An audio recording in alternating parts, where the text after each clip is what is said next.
하나님의 구원의 섭리와 형제들과의 만남. 요셉 6번째입니다. 7년간의 풍요로운 시절이 지나가고 7년의 흉년이 시작되었습니다. 계속되는 가뭄으로 고대 근동 지역에 기근이 발생했습니다. 이집트는 요셉의 탁월한 지도력과 행정 아래 7년의 풍년 동안 전국에 준비한 창고마다 곡식을 저장해 흉년에 대비할 수 있었습니다. 요셉의 고향 가나안도 식량 문제로 고통받고 있어서 요셉의 형 10명은 양식을 구하기 위해 이집트로 향했고, 마침 식량 판매를 감독하던 요셉 앞에 엎드려 절했습니다. 요셉은 즉시로 그들을 알아보았으나 10명의 형들은 이집트인 모습을 한 요셉을 전혀 눈치채질 못했습니다. 요셉은 과거 청소년기의 꿈을 떠올리며 약속을 이루시는 하나님께 형제를 만나게 된 것을 감사드렸을 겁니다. 일찍이 요셉은 큰아들을 므낫세라 이름짓고 하나님께서 자신의 모든 고난과 아버지 집의 일을 잊어버리게 하셨다고 했습니다. 자신이 겪었던 병랑의 시간들이 하나님께서 약속하신 꿈을 이루시기 위한 무대였음을 깨닫고 과거를 잊을 수 있었고, 더 나아가 용서와 구원의 시나리오를 품고 있었던 것 같습니다. 하나님의 섭리를 깨달은 요셉은 용서를 통해 자유로워졌고, 자기 연민과 책임 전가 같은 부정적인 감정에서 벗어나 더 나은 미래를 향해 마음껏 재량을 펼칠 수가 있었습니다. 뜨거운 용광로 같은 시련 속에서 정령된 요셉의 인품은 비정한 형들을 품기에 넉넉할 만큼 큰 그릇이 되었습니다. 요셉은 형들을 용서하고 은혜를 예배하고 있었지만 형들이 과거와 달리 마음과 행동이 선하게 변화되었는지 알고 싶었나 봅니다. 요셉은 3번 그들을 테스트하게 됩니다. 처음에는 그들을 스파이로 몰아 감옥에 3일간 가둡니다. 억울하게 누명을 쓰고 감옥에 갇힌 그들은 망연자실하여 위기의식 속에서 큰 근심과 비탄에 잠기게 됩니다. 3일간의 고통 속에서 그들은 자신들이 요셉을 노예로 팔아 넘길 당시 요셉의 괴로움을 나몰라라 한 것에 대해 서로 자책하게 됩니다. 22년 동안 암묵적으로 가슴 깊이 묻어두어야 했던 범행, 요셉 사건의 공범들은 예리한 창에 가슴이 찔린 듯 아파하며 하나님께서 자신들의 죄악을 적발해 내셨다고 내뱉습니다.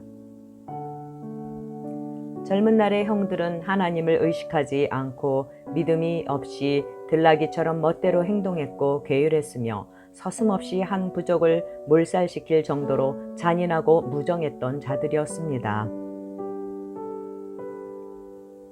그랬던 그들이었지만 요셉에게 한 잔인한 행동과 아버지에게 한 맺힌 삶을 살게 한 후 후회하며 성숙해져 가긴 했을 것입니다. 피차에 통역관을 세웠기 때문에 형들은 요셉이 알아듣고 있는 것도 모르고 요셉을 노예로 팔던 당시의 일과 요셉의 괴로움을 외면했던 일들을 말하며 자책했습니다. 요셉은 모든 것을 잊었다고는 했지만 울 곳을 찾아야 했습니다. 어쩔 수 없이 외국에서 모진 세월을 보내야 했던 요셉. 고향에서의 추억, 아버지, 어머니, 동생 베냐민, 형들의 악행, 고난들이 파노라마처럼 펼쳐졌을 것입니다. 2번째 테스트로 요셉은 둘째 형인 시므온을 옥에 가두고 막내인 베냐민을 데리고 오라고 제시합니다. 가는 도중에 그들이 지불한 돈꾸러미가 발견되고 아버지 야곱의 원망과 지탄에 지체하다가 식량이 바닥났습니다. 자신이 베냐민의 몸을 담보로 하겠다는 유다의 비장한 간청에 야곱은 마음을 비우고 베냐민도 함께 애굽으로 보냅니다. 전보다 2배의 돈과 요셉이 전대에 넣은 돈, 가나안의 특산품을 준비한 그들은 두려움과 걱정으로 이집트에 도달하게 됐습니다.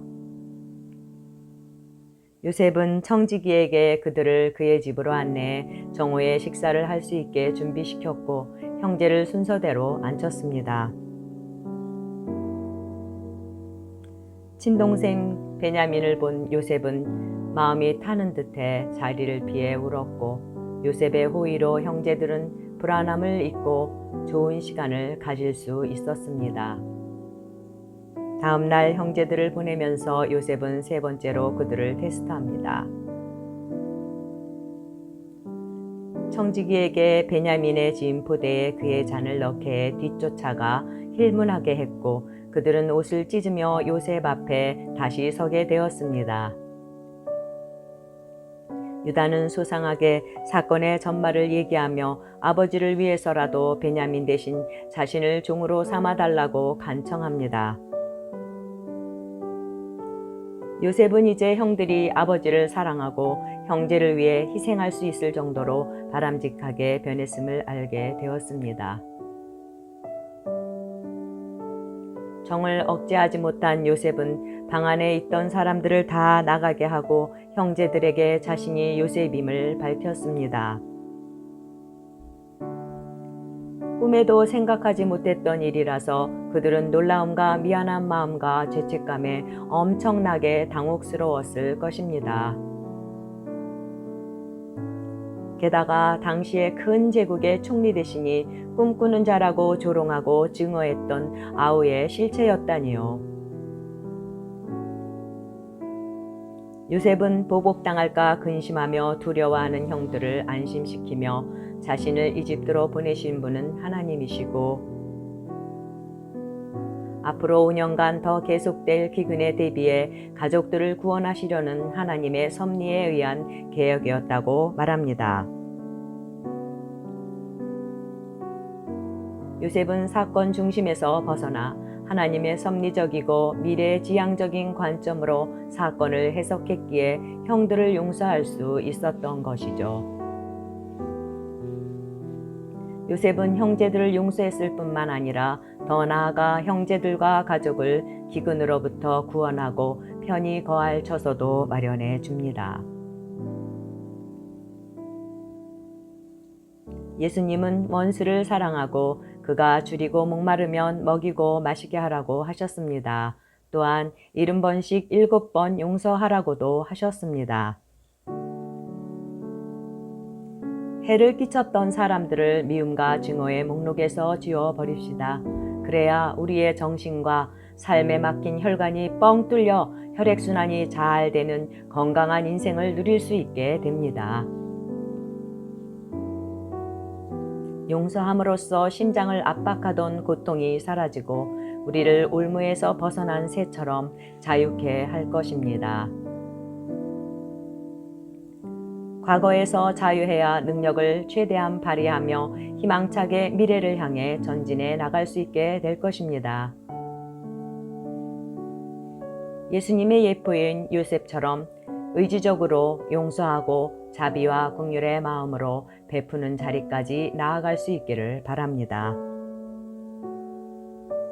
로마서 8장 28절의 말씀처럼 하나님께서는 하나님을 사랑하는 자, 곧 그 뜻대로 부르심을 입은 자들에게는 모든 것이 합력하여 선을 이루어 주십니다.